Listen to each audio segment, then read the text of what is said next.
Sebab tu kadang-kadang kita tengok tuan-tuan orang balik haji dia tak boleh berubah perangai. Sebab itulah faktor yang dia tak boleh berubah perangai juga antaranya ialah apa dia doakan. Yang tengok dia balik haji tak perangai sama. Sama kalau jenis tak tutup aurat kekal tak tutup aurat. Jenis tak semayang kekal tak semayang.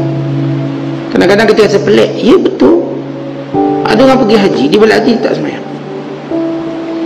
Suami dia kata Ustaz berbuih mulut dah saya suruh dia semayang. Kita ni pergi haji sekali semayang tak nak. Itulah realiti. Sebab kita tanya dia apa yang didoakan. Apa yang didoakan waktu kita menjadi tetamu Allah.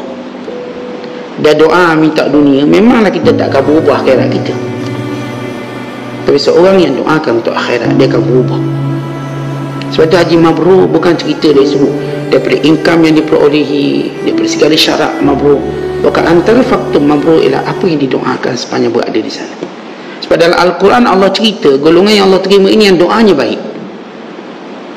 Wa minan nasi man yaqulu rabbana atina fid dunya wa ma lahu fil akhirati min khalaq wa minhum man yaqulu rabbana atina fid dunya hasanah wa fil akhirati hasanatan wa qina adzabannar ulaika lahum nasibun mimma kasabu wallahu sari'ul hisab.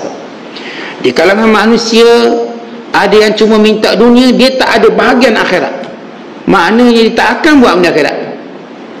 Dia cuma minta dunia, dia tak ada bahagian akhirat. Itu kita tengok duk balik Mekah, dia tak ada lagi bahagian akhirat. Masjid pun tak pergi dia, aurat pun tak nak tutup kalau perempuan ni.